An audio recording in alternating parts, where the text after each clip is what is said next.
So what are the things that we're actually seeing now? And once again, this is sort of build on the previous speakers and some of the things they talked about. I was really glad that Raymond talked about the transportation system.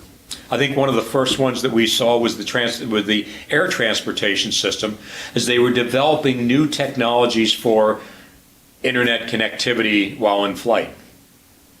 And the fact that we got together with a group at one point and asked about the Wi-Fi connectivity inside an aircraft, a modern aircraft, and its back-end connectivity to flight control systems, GPS systems, the sort of things that one would monitor to make sure that it's functioning properly.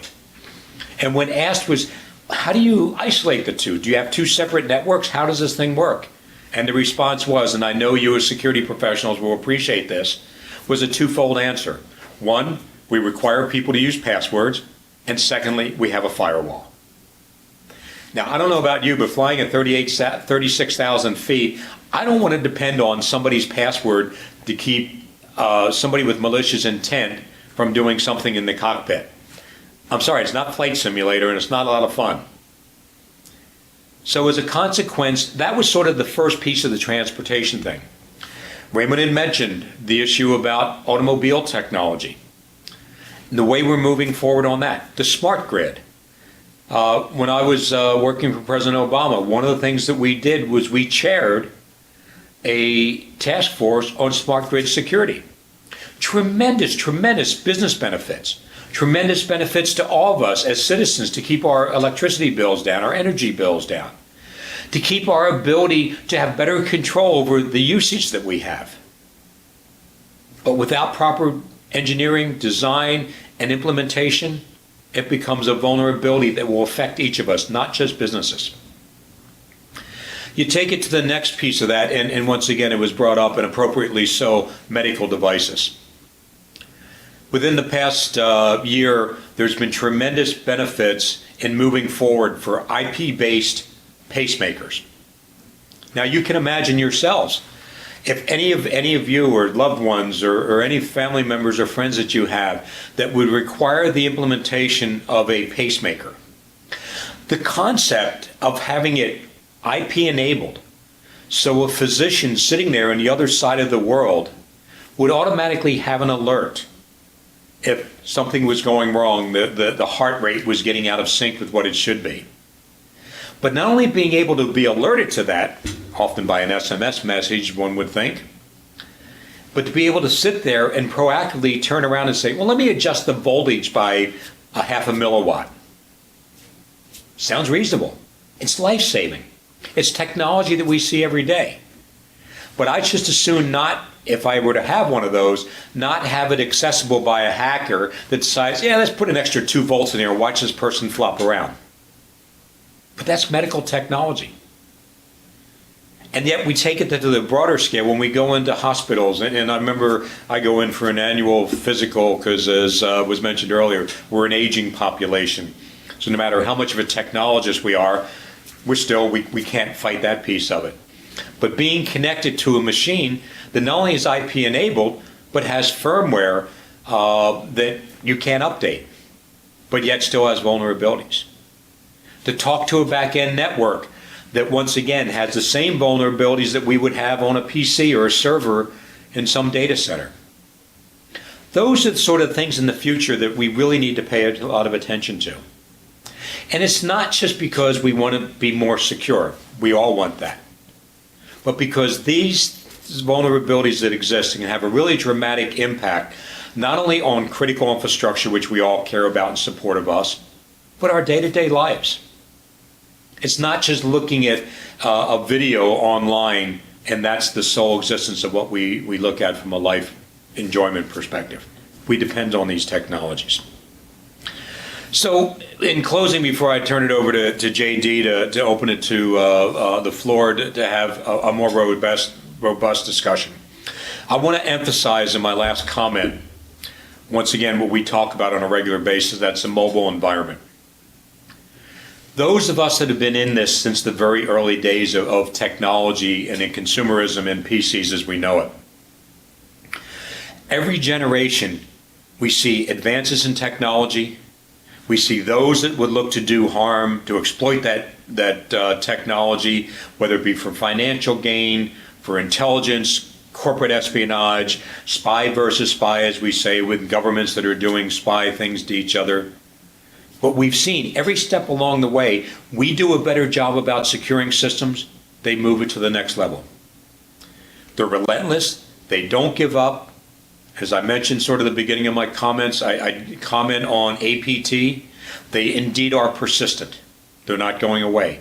They do produce a threat like no threat that we've ever seen before.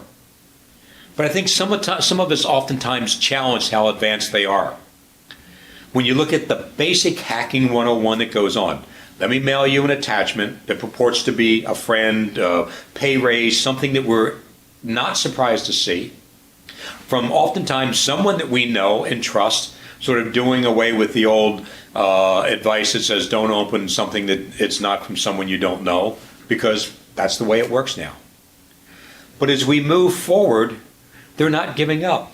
So as we move into a more advanced smartphone mobile platform environment, and quite honestly, we've been saying this, many of us, I know Sanjay and I have had conversations in the past about mobile environments even 3-4 years ago, about we must start paying attention to that now.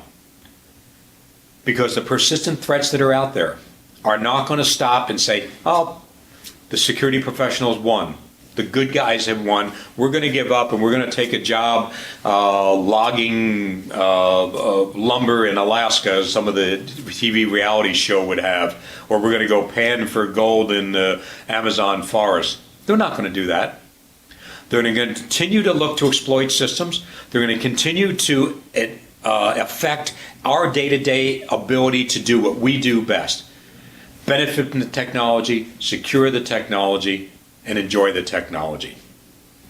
So what I ask all of you to join what many of us are trying to do, and my friends that have put on the Evolve conference ask all of us to do, if we can do each of our part to secure our part of cyberspace, we all benefit from it, and it will indeed make a more secure and trusted environment in the future that we all benefit from.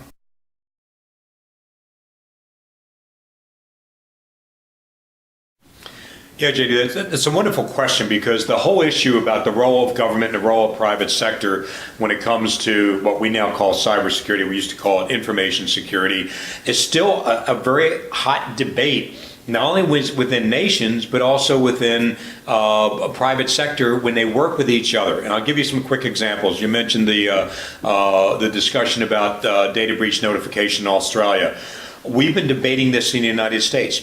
We currently have, out of the 50 states plus a few territories, we have 47 different state laws for data breach notification.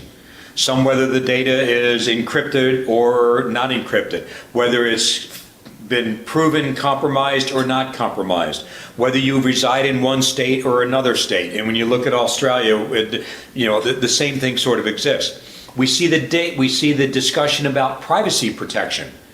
Very, very clear. As a consumer and end user, I really would like to understand what my recourses are if indeed there is data breach notification that affects me personally. But on a bigger issue, how does it affect overall critical infrastructure?